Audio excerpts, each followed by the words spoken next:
इस वीडियो में हम करेंगे English to Hindi and Hindi to English translation, यानी कि अनुवाद करेंगे। और वो होगा हमारा 2 पैसेज होंगे, छोटे छोटे पैसेज है, काफ़ी आसान अनुवाद है। और एक और बात मैं आपको बता दूं, यदि आपको ये अनुवाद थोड़ा मुश्किल लगता है तो भाई आप समझ जाना कि कहीं ना कहीं दिक्कत है और आपको थोड़ा और प्रयास करने की, अभ्यास करने की आवश्यकता है। तो आज का जो हिंदी टू इंग्लिश ट्रांसलेशन हम करने वाले हैं वो है हड़प्पा की लिपि। एक बार कहते हैं कि जब कभी आप ट्रांसलेशन कर रहे होते हैं ना, तो उसको पढ़ लेना चाहिए कि उसमें कौन सा काल है, यानी कि कौन से काल का प्रयोग किया गया है। तो एक बार इसको पढ़ लेते हैं, कहाँ से पैसेज आया हुआ है। लिपि को अभी तक पढ़ा नहीं गया है, अतः इस सभ्यता को प्रागैतिहासिक काल में ही रखा जाता है। यह लिपि सेलखड़ी नामक पत्थर पर मिलती है। इस लिपि की खोज 1923 में हुई। यह लिपि पिक्टोग्राफ थी जो दाईं से बाईं ओर लिखी गई। इस पद्धति को बूस्ट्रोफेडन कहा जाता है। फेजडन गलत हो गया शायद ये। सबसे ज़्यादा यू आकार तथा मछली के चित्र प्राप्त हुए। यहाँ पे एक स्पेलिंग गलत लिखी गई है, जो है पत्थर, आधा तय आएगा, लेकिन यहाँ पे आधा तय प्लस तय कर दिया, जो कि गलत है। तो टोटल 68 शब्द हैं हमारे पास। इसके लगभग 2.5 गुना आएंगे, इतने तो आराम से आ जाएंगे। 2-3 गुना, 2.5-3 गुना आराम से होते हैं आपके एग्जाम में, लेकिन इतना आसान अनुवाद नहीं होता। तो यहाँ पे जो शब्द हमें लग रहा है कि आपको नहीं आएंगे वो हमने अंडरलाइन किए हुए हैं। जैसे प्रागैतिहासिक है, इसकी आपको इंग्लिश लिखनी पड़ेगी। सेलखड़ी ज्यों का त्यों लिखना है, ट्रांसलिट्रेशन करना है। पिक्टोग्राफ भी आप स्पेलिंग बना लेंगे। पद्धति को भी आप जानते ही होंगे। बूस्ट्रोफेडन क्या होता है, यानी कि इसकी स्पेलिंग क्या होती है, यहाँ पे थोड़ा बहुत डाउट हो सकता है। तो चलिए लाइन टू लाइन ट्रांसलेशन करते हैं, सेंटेंस टू सेंटेंस। तो हड़प्पा की लिपि के लिए सबसे पहले बात करें तो यहाँ पे क्या होगा, द स्क्रिप्ट ऑफ हड़प्पा या फिर हड़प्पन स्क्रिप्ट। तो इंग्लिश में कहते हैं इसको हड़प्पन स्क्रिप्ट, ठीक है। सबसे पहला सेंटेंस है, लिपि को अभी तक पढ़ा नहीं गया है। तो इसको कैसे करेंगे, the script has not been read yet, ठीक है, क्योंकि आप एक विशेष लिपि की बात हो रही है, इसीलिए द स्क्रिप्ट ही करेंगे। आपने आर्टिकल तो सीख लिए होंगे, इतना तो आता ही है। अतः इस सभ्यता को प्रागैतिहासिक काल में ही रखा जाता है। सभ्यता क्या होती है बताइए। तो अतः का होगा देयरफॉर। सभ्यता होती है सिविलाइजेशन, कल्चर होता है संस्कृति। इन दोनों में काफ़ी कन्फ्यूजन होता है, तो इस तरह की चीज़ें आपको ध्यान रखनी चाहिए। और ये जो चीज़ें याद करने की नहीं होती, अभ्यास जब आप करते हैं तभी आपको पता चलती हैं। This civilization is kept only in prehistoric times. तो प्री हिस्टोरिक हो जाएगा प्रागैतिहासिक, काल के लिए हो जाएगा टाइम्स, ठीक है। काल का जो हम ट्रांसलेशन करेंगे वो टाइम्स हो जाएगा। यह लिपि सेलखड़ी नामक पत्थर पर मिलती है। आगे कहते हैं, the script is found on stone seals called सेलखड़ी, ठीक है। काफ़ी आसान अनुवाद है। इस लिपि की खोज 1923 में हुई, यानी कि खोज हुई, यानी कि खोज और आविष्कार दोनों में अंतर होता है, आपको पता होगा। तो दिस स्क्रिप्ट वाज, या फिर द स्क्रिप्ट भी आप कह सकते हैं, क्योंकि विशेष लिपि की बात हो रही है। लेकिन द स्क्रिप्ट इससे पहले भी 2-3 बार प्रयोग कर चुके, तो दिस भी कहीं कहीं बीच में आप लगा सकते हैं। This script was discovered in 1923। यह लिपि पिक्टोग्राफ थी जो दाईं से बाईं ओर लिखी गई। दाईं से बाईं ओर यानी कि राइट टू लेफ्ट। पिक्टोग्राफ की आपको स्पेलिंग बनानी पड़ेगी, बाकी आपका ट्रांसलेशन हो ही जाएगा, काफ़ी आसान है। This script was a pictograph which was written from right to left. इस पद्धति को बूस्ट्रोफेडन कहा जाता है। This method is called boustrophedon. पद्धति के लिए मेथड यूज होगा, ठीक है। बाकी बूस्ट्रोफेडन कैसे आपको लिखना है वो इसकी स्पेलिंग देख सकते हैं। सबसे ज़्यादा यू आकार तथा मछली के चित्र प्राप्त हुए। अब सबसे ज़्यादा के लिए क्या कह सकते हैं, मैक्सिमम कह सकते हैं, या फिर द मोस्ट भी आप लगा सकते हैं। जिस तरह भी आप थोड़ा बहुत देखो, ज़रूरी नहीं है जैसे हम ट्रांसलेशन कर रहे हैं ऐसे ही आपको करना है। थोड़ा बहुत उसमें चेंज होता है, हर व्यक्ति अपने अनुसार करता है, लेकिन उसकी ग्रामर और उसके शब्द चयन, उसकी स्पेलिंग्स, ये सारी चीज़ें ठीक होनी चाहिए। Maximum U shape and pictures of fish have been obtained, प्राप्त हुए हैं, ऑब्टेन किए गए हैं। फिशेज नहीं होगा, क्योंकि फिश और फिशेज आपको पता होगा, फिशेज अगर आती है तो उसमें विशेष प्रकार की क्या हो जाती है, मछलियों की प्रजाति हो जाती हैं। तो ये छोटा सा ट्रांसलेशन था। अगर आपको ये भी कठिन लग रहा है तो भाई आप फिर और तैयारी करो। अब चलते हैं इंग्लिश टू हिंदी की ओर। यहाँ पे हमारे सामने एक टॉपिक दिया गया है, political life. Governance in this civilization is considered democratic. In conclusion it is believed that people of religious civilization used to administer this civilization. Stuart Piggott called Harappa and Mohenjo-daro as twin capital.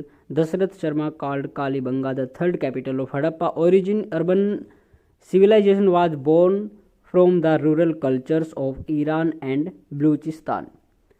तो 55 शब्द ये हैं, इसके लगभग 3 गुना आएंगे exam में। Political life को देखिए कैसे हम ट्रांसलेट करेंगे। पॉलिटिकल होता है राजनीतिक और लाइफ होती है ज़िंदगी। तो राजनीतिक ज़िंदगी अगर करें तो यहाँ पे गलत हो जाएगा, क्योंकि यहाँ पे ठीक क्या रहेगा, राजनीतिक जीवन। हालांकि लाइफ के दोनों होते हैं अर्थ, ज़िंदगी और जीवन, लेकिन कौन सा शब्द कहाँ पे प्रयोग करना है ये बहुत ज़रूरी होता है।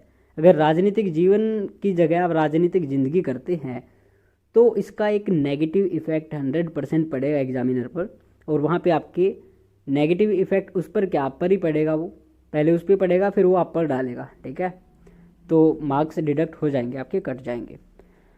और जैसे लव यू ज़िंदगी, आपने गाना सुना होगा, तो लव यू जीवन तो नहीं कह सकते ना, लव यू जीवन, तो ज़िंदगी, यानी कि शब्द चयनों की बहुत ही बड़ी इसमें बहुत बड़ी भूमिका होती है जब आप ट्रांसलेशन कर रहे होते हैं। तो आपको इसीलिए निरंतर अभ्यास करते रहना चाहिए। तो ये हो जाएगा जी राजनीतिक जीवन। अब देखते हैं पहला सेंटेंस क्या है, हमने इसमें किए हुए थे, इसको अंडरलाइन किया हुआ था। आगे देखते हैं, governance in this civilization is considered democratic. इस सभ्यता में शासन को जनतंत्रात्मक माना गया है। गवर्नेंस होता है शासन, ठीक है। सिविलाइजेशन सभ्यता होती है। कंसिडर्ड यानी कि माना गया है, उस पर विचार किया गया है। डेमोक्रेटिक होता है लोकतांत्रिक, आप लिख सकते हैं। प्रजातांत्रिक लिख सकते हैं, प्रजातंत्रात्मक या फिर जनतंत्रात्मक भी लिख सकते हैं, जैसे भी आपको वहाँ पे जैसा भी उचित लगे, या फिर जो भी वर्ड आपको याद आए लिख दीजिए। आगे चलते, in conclusion it is believed that people of religious civilization use to administer this civilization. तो अब यहाँ पे आप दिक्कत हो जाएगी, भाई इतना बड़ा सेंटेंस आ गया, कैसे ट्रांसलेट इसको करेंगे। तो घबराने की ज़रूरत नहीं है। इन कंक्लूजन, निष्कर्ष में, तो निष्कर्ष में से कोई वाक्य शुरू आपने कभी देखा है? नहीं, तो वहाँ पे आप कर देंगे निष्कर्षतः। इट इज़ बिलीव्ड, ऐसा माना गया, ऐसा विश्वास किया गया, that people of religious civilization use to administer this civilization. निष्कर्षतः यह माना गया कि धार्मिक सभ्यता के लोग, पीपल ऑफ रिलीजियस सिविलाइजेशन, धार्मिक सभ्यता के लोग, यूज्ड टू यानी कि कोई काम करते थे वो। यूज टू आपने देखा होगा, ये मॉडल में पढ़ते हैं, तो कब कहाँ पे प्रयोग किया जाता है। पास्ट में कोई काम निरंतरता से हो रहा था, लगातार हो रहा था, डेली हो रहा था, और या फिर किसी की कोई हैबिट थी, वहाँ पे आता है यूज टू। एडमिनिस्टर होता है प्रशासन को चलाना, ठीक है। दिस सिविलाइजेशन यानी कि इस सभ्यता का प्रशासन चलाते थे। तो इस तरह से आप तोड़ तोड़ के आपको अनुवाद करना है। बड़ा सेंटेंस देख के भागना नहीं है, उसको आराम से देखना है। जैसे कोई बड़ा दुश्मन मिल जाए तो उसको कैसे मारेंगे, तोड़ तोड़ के, यानी कि उनमें फूट डालेंगे। अगर कोई ज़्यादा किसी की तादाद है, पहले यही होता था कि ज़्यादा लोग थे, जैसे अंग्रेज़ों ने भारत में शासन अपना चलाया, गुलामी करवाई, तो यही कारण था, काफ़ी ज़्यादा लोग थे लेकिन फूट डाली। तो ऐसे ही आपको ट्रांसलेशन में भी फूट डालनी है। जो बड़े सेंटेंस होते हैं उनको तोड़ना है, फिर पार्ट बना के उनको आराम से जोड़ देना है, और फिर अपने अनुसार चलाना है। वही अंग्रेज़ों वाली नीति आप ट्रांसलेशन में अपना लीजिए। आगे आता है जी, Stuart Piggott called Harappa and Mohenjodaro as twin capital. तो स्टुअर्ट पिगट, इसका जो का त्यों हो जाएगा। स्टुअर्ट पिगट ने हड़प्पा और मोहनजोदारो को एज ट्विन कैपिटल यानी कि जुड़वा राजधानी माना या कहा। तो स्टुअर्ट पिगट जो का तो लिख देंगे, ने हड़प्पा व मोहनजोदड़ो, इसका अंग्रेजी की बजाय हिंदी में मोहनजोदड़ो कहते हैं, अंग्रेजी में मोहनजोदारो भी कहते हैं, हालांकि मोहनजोदड़ो ही होता है वैसे, जुड़वा राजधानी कहा है। अब देखिए आप कहेंगे यहाँ पे कॉल्ड है, तो भाई कॉल्ड है तो कहा था। तो जब कोई व्यक्ति किसी चीज़ को एक विशेष नाम दे देता है ना, या फिर अपनी वो एक तरह से आप कह सकते हैं कि डेफिनेशन देता है, तो वहाँ पे उसको कहते हैं कि कहा है। इस तरह से इसका अनुवाद किया जाता है हिंदी में, यानी कि भाव भी हमें देखना है, भाव नहीं छोड़ना है। Dasharath Sharma called Kalibanga the third capital of Harappa. अब दशरथ शर्मा ने क्या कहा, कालीबंगा को हड़प्पा की तीसरी राजधानी कहा है। इस तरह की चीज़ें आपको ध्यान में रखनी होती हैं। अगर इसे हम लिखते हैं, दशरथ शर्मा ने कालीबंगा को हड़प्पा की तीसरी राजधानी कहा था, तो ये हो जाएगा ना कि भाई उसने कहा था उस टाइम में, तो एक तरह से स्टेटमेंट हो जाएगी। लेकिन हमें भाव भी बनाना है, साइंस भी देखनी है। तो हिंदी में ज़्यादातर यही लिखा होता है, जैसे क्या यार, ये महात्मा गांधी ने उसको ये कहा, उसने ये कहा, या फिर कहा है, उसने माना है। तो इस तरह से इनके जो ट्रांसलेशन है वहाँ पे आपको ध्यान रखना चाहिए। लास्ट में आता है ओरिजिन। ओरिजिन आप उत्पत्ति भी इसका अनुवाद कर सकते हैं। Urban civilization was born from the rural cultures of Iran and Balochistan. उद्गम है या फिर उत्पत्ति, आप जैसे भी आपको ठीक लगे इस तरह से आप इसका अनुवाद कर लेना। ईरान तथा बलूचिस्तान की ग्रामीण संस्कृतियों से नगरीय सभ्यता का जन्म हुआ। ठीक है, रूरल कल्चर्स मीन्स ग्रामीण संस्कृतियाँ ऑफ ईरान एंड बलूचिस्तान। अगर यहाँ पे ये लिखते कि rural culture of Iran and Balochistan, तो दो जगह हैं, अलग अलग दो देश हैं, तो उनके जो कल्चर है, सभ्यता है, हर देश की अलग होती है, तो एक तो हो नहीं सकती, इसलिए यहाँ पे रूरल कल्चर्स हो जाएगा, संस्कृतियाँ हो जाएंगी। तो वचन का भी आपको यहाँ पे ध्यान रखना है, एक वचन बहुवचन। नगरीय सभ्यता का जन्म हुआ है। अर्बन के लिए नगरीय यहाँ पे ठीक रहेगा, शहरी नहीं लिख देना आपको। अगर शहरी लिखेंगे तो फिर वहाँ पे थोड़ा सा वही बात है, नेगेटिव इफेक्ट वो आप पर ही पड़ेगा घूम फिर के। तो इस तरह से ट्रांसलेशन होता है। देखो छोटे से ट्रांसलेशन थे और काफ़ी ज़्यादा टाइम लग गया, इतने टाइम की वीडियो वैसे बनाते नहीं है।